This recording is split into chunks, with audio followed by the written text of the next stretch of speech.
Hey guys, thanks for tuning in. This is Rhett with another video on Section 8 real estate investing.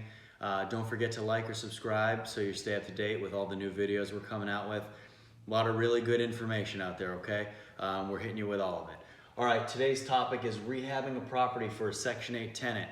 Now, I know what some of you are thinking. Let me buy a house in a cheap neighborhood, in a cheap area, right?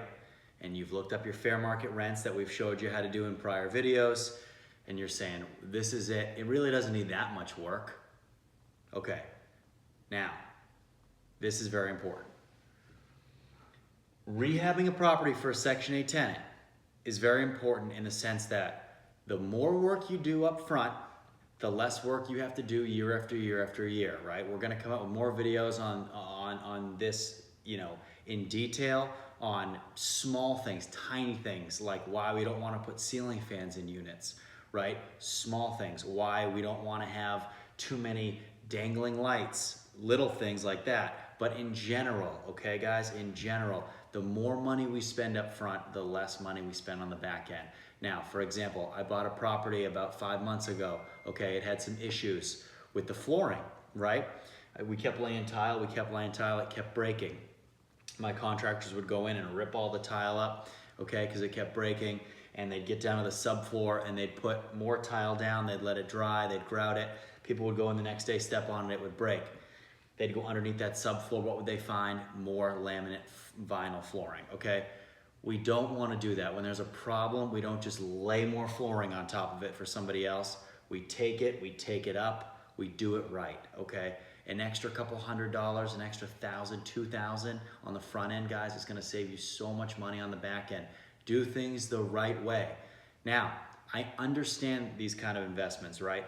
You want them to be able to sustain themselves. You wanna be able to get years out of them and not do constant rehab, but you don't wanna blow out your whole bankroll, right? Doing things that you necessarily maybe wouldn't do on a $4,000 rental in the city, okay?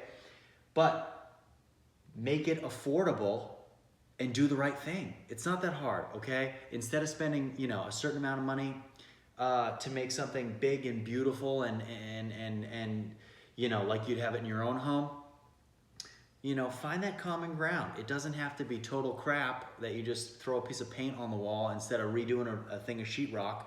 Do it right, okay? I promise you it's gonna save you money in the long run.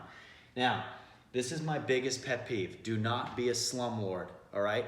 Slumlords out there give people like me and some of those like you out there a bad name, right? We want to take pride in these properties. At the end of the day, these are human beings. Is it an investment? Yes. Do I like making money? I sure do.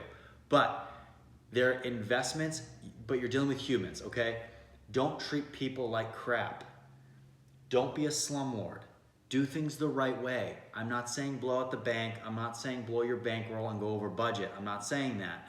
But when you're faced with two types of flooring and one is $1 a square foot and the other one is $1.30, come on. The $1.31 is going to last longer. Make the decision that's going to make your house a little bit more tenant proof.